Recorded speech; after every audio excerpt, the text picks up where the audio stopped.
He will probably step in the ring around 155, and I'm sure that Earl will be above 165. But it's not about the weight. It's going to be about the skills and the ring IQ and Mikey's footwork, and he adapts. As you know, he fights tall fighters, short fighters, all types of fighters. So I think Mikey is going to surprise people and do very well. I predict he's going to win the fight. Mikey going to train with you guys surprised a lot of people, but at the same time, we have been working mostly with the RGBA gym for a very long time. Just talk to me about the reaction people had, and then too, Earl Spence doesn't feel he has to do such a drastic change to his training camp. He's just kind of going to do what he's going to do, what he's always done. Listen, we would have got started with Mikey's camp earlier, only because of the politics involved. I refused to participate until both fighters were enrolled in VADA testing. There has to be a level playing field, especially when Mikey's taken on this greater challenge. So you asked for that? The VADA testing? You asked for that, or was it? It wasn't an ask; it was a demand. I was not going to participate specifically unless there was testing from me. And I told Robert that, and I told Mikey that, and all along they were saying it was going to be VADA, but there's other issues in the past that guys drag their heels, and let me say that props. And I saw him today, and I told him with Earl Spence that he stepped up early on. The agreement was 10 weeks of audit testing, which would have started January 5th. But previous to that, several days before, they were both enrolled and they were both in that pool and subjected to testing. Mikey's been tested twice, so I assume that Earl's been tested a similar number of times. So I'm very happy that Earl stepped up. My understanding is previous fights, sometimes fighters drag their heels. They agree to certain things, and then day after day after day and week after week, and the next thing you know, you're supposed to have 6 weeks of testing and you end up with 3.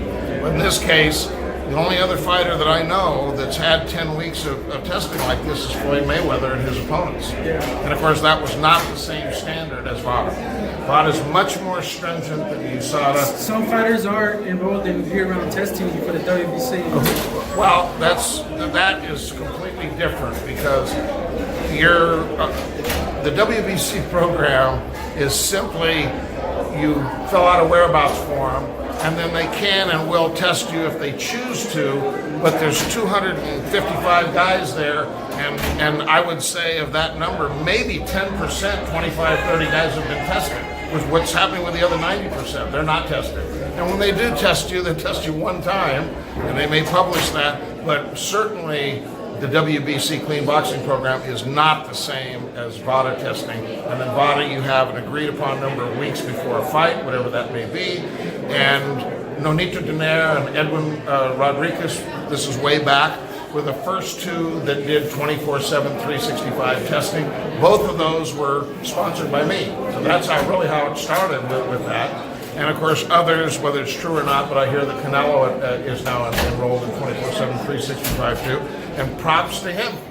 So I'm very pleased with the anti-doping movement in boxing. Victor is the. People will be surprised at the level of punching power and strength Mikey has at 147 on fight night. I do. He's got tremendous power. I hear him on the heavy bag and breathing low oxygen, and this guy's got a lot of pop. I mean, his punching power is going to surprise people. Victor, what do you tell fans of boxing? We kind of, have seen the history of guys kind of bulking up in weight and just kind of getting tighter. I mean, what do you tell fans that are concerned about that for Mikey? Because obviously he's getting bigger. He's filling into his body pretty well. I don't think that's true. They say he's getting bigger, etc. Listen, Mikey hadn't been in training before he came, so naturally he was bigger. He's actually lost 5 pounds since camp started. We don't think that he's going to be, we're not even focusing on trying to put muscle or weight on him. It's all about speed and power, and the prediction is, based on what we see at this point, he'll probably weigh in at 47 and step in the ring at 55. I know that Earl will probably be in excess of 165. So it's not about increasing his size or his muscles or anything like that. It's about explosive speed and power. Victor, do you think, given that Mikey wins this fight and there's no kind of faults testing-wise, no flags, no errors, do you think that people will kind of give you more credit for coming back into boxing as a clean? This is not about me. This is about Mikey Garcia, and as you can tell, he's a smart guy. Now that I've got to know him better since he's been in camp, he makes very good decisions. So you got to respect him. He sees whatever he sees, and that's why he took this fight. And as they say, dare to be great. That's exactly what he's doing. So I'm being as close as I have been the last month to Mikey. He's very confident. Let me say that. What do you make of maybe like when a fighter like Paulie Malignaggi says you're not on an even playing field if you're not doping at this level?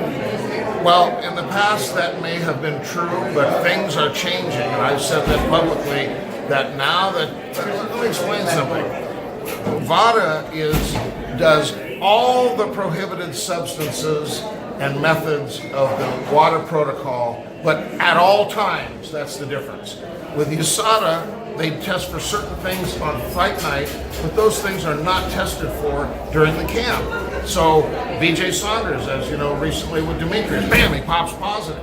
Well, they argued that previous to that, he was following the UK anti-doping and the WADA code and all this, but I know the big difference.